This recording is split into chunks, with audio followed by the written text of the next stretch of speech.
Bonjour, je suis Elisabeth Moulin, un des pasteurs de l'église Ecclésia à Nice et je suis vraiment ravie de passer ce temps-là avec vous. Et aujourd'hui, je vais vous parler de la bonté de Dieu. Dieu n'est que bon. Et vous savez, même si... alors, on comprend bien que Dieu n'est pas visible à l'œil nu, mais malgré cette invisibilité, par la Bible, on a vraiment des moyens, des indices pour comprendre qui il est. Et toutes ces bribes de description, à vrai dire, nous permettent d'avoir une assez bonne image, une assez bonne compréhension de qui il est. Chaque mot que la Bible utilise correspond à une réalité. Vous savez, les mots qui sont utilisés dans la Bible ne sont pas faits pour dépeindre Dieu comme on ferait avec une jolie statue. C'est-à-dire que je mets un peu plus de bleu, non, je vais mettre un petit peu plus de jaune. Elle sera plus jolie comme ça, ainsi la statue. Non, Dieu n'a pas écrit la Bible, vous comprenez ce que je veux dire, en disant je vais mettre un petit peu plus de justice. Oh non, je vais mettre un petit peu plus de puissance, ça me donnera un meilleur look. Non. Chaque détail, chaque mot que l'on comprend de lui au travers de la Bible, à vrai dire, décrit qui il est réellement. C'est la parole de Dieu ne nous vend pas du rêve. Et quand on découvre qui il est, eh bien, au travers de sa parole, on peut être certain qu'il est ce que l'on a découvert de lui. Il y a un passage qui nous aide à comprendre, à découvrir sa personnalité, et c'est Psaume 86, 15. Il nous est dit, mais toi, Seigneur, tu es un Dieu miséricordieux et compatissant, lent à la colère, riche en bonté et en fidélité. Tu es riche en bonté et en fidélité. Et le mot riche, en hébreu, à vrai dire, c'est rab. Et ce mot veut dire grand, considérable, en abondance, nombreux, multitude, grand nombre, puissant, immense, extrême. Ça veut même dire chef. C'est-à-dire que Dieu est puissant et grand et considérable et extrêmement bon. Il est même le chef de toute forme de bonté, de toute manifestation de bonté. Et il est un passage où Dieu va décider de se montrer à Moïse. Et sachant qu'il ne pouvait pas montrer son visage à Moïse, eh bien, il va lui montrer ce qui le décrit le mieux. Et ça va être intéressant de voir ce que Dieu décide de montrer à Moïse pour que Moïse comprenne qui il est. C'est-à-dire que Dieu va choisir de montrer ce qui le représente le plus justement à Moïse. Alors ma question est, qu'est-ce que Dieu montre à Moïse? Eh bien, nous voyons cet épisode-là en Exode 33, 19. L'Éternel répondit, « Je ferai passer devant toi toute ma bonté. » Il n'a pas dit toute mon autorité. Il n'a pas dit toute ma puissance, toute ma justice. Il a dit toute ma bonté. Et je proclamerai devant toi le nom de l'Éternel. Je fais grâce à qui je fais grâce et miséricorde à qui je fais miséricorde. C'est-à-dire que Dieu, quand il a eu le projet de se montrer à Moïse, la bonté est tellement lui qu'il a dit, eh bien voilà ce que je vais montrer de moi pour que Moïse comprenne qui je suis. Et vous savez, il est intéressant, on va creuser un petit peu ce passage, il est intéressant de voir que c'était Moïse qui avait demandé à ce que Dieu lui montre quelque chose de lui-même. Cette demande venait de Moïse. Mais ce qui est intéressant, c'est que Moïse n'a pas dit « montre-toi », n'a pas dit encore moins « montre ta bonté ». Il a dit, et ça, ce qu'il a demandé à Dieu, de montrer, j'ai envie de dire, un évangélique charismatique aurait pu le dire. Pourquoi? Parce que Moïse lui a dit « fais-moi voir ta gloire ». Verset 18, on voit que Moïse dit à Dieu fais-moi voir ta gloire.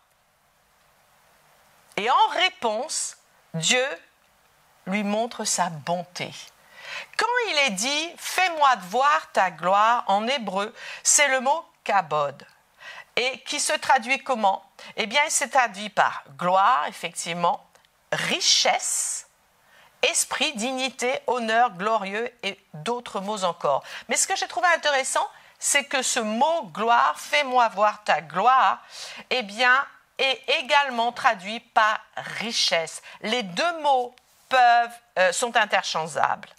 Donc, quand Moïse dit à Dieu, fais-moi voir ta gloire, pour Dieu, c'est comme s'il entendait, fais-moi voir comment tu es riche, de quoi tu es riche. Et rappelez-vous d'une chose, c'est que l'écriture que l'on a vue en Psaume 86, 15 nous a indiqué de quoi Dieu était riche. Il ne n'a pas dit « je suis riche de pierre », « je suis riche d'or, de perles », je suis riche de quoi? Il a dit « je suis riche en bonté et en fidélité ». Voilà pourquoi, quand Moïse a dit « fais-moi voir ta gloire, fais-moi voir ta richesse, Dieu », Dieu lui a dit « eh bien, je vais faire passer devant toi toute ma bonté ». Je ne sais même pas, et honnêtement, on sait qu'on ne peut pas voir le visage de Dieu et survivre, parce qu'on est encore dans ce monde naturel, mais je ne sais même pas comment on peut faire pour survivre en ayant vu toute la bonté de Dieu. Mais bon, ça c'est un autre sujet. Ce qui me fait dire que parfois, vous savez, nous, on a tendance à dire « Oh Dieu !» On est après Dieu, on dit « Dieu, montre-moi ta gloire, montre... » Vous l'avez déjà fait cette prière? C'est-à-dire, montre-moi... Et on a une idée de la gloire qui est la nuée. Et c'est vrai, c'est un aspect de la manifestation de la gloire. Et parfois, quand on est tellement à dire à Dieu « Fais-moi voir ta gloire, fais-moi voir ta gloire », eh bien, on peut être déçu de ne pas avoir vu la nuée ou ressenti sa présence. Et on peut avoir l'impression que Dieu n'a pas répondu, que voir sa gloire, c'est l'exceptionnel de Dieu. Et c'est vrai que sous cet aspect-là, sous l'aspect de la nuée, ça reste exceptionnel. Mais mes amis, il y a plus que ça. Parce que en se tenant sur les textes, il est intéressant, il est nécessaire de réaliser qu'expérimenter ces bontés dans notre vie quotidienne est aussi une manière de voir sa gloire se manifester. Moi, quand j'ai découvert ça dans les Écritures, ça m'a profondément touchée. Et il serait bon que nous prenions l'habitude de repasser, de se bercer, de garder devant nos yeux, de garder vivant dans nos cœurs toutes les manifestations de sa bonté envers nous. Être exposé, vous savez, à la gloire de Dieu sous forme de nuée, de la nuée, franchement, c'est une expérience qui change une personne.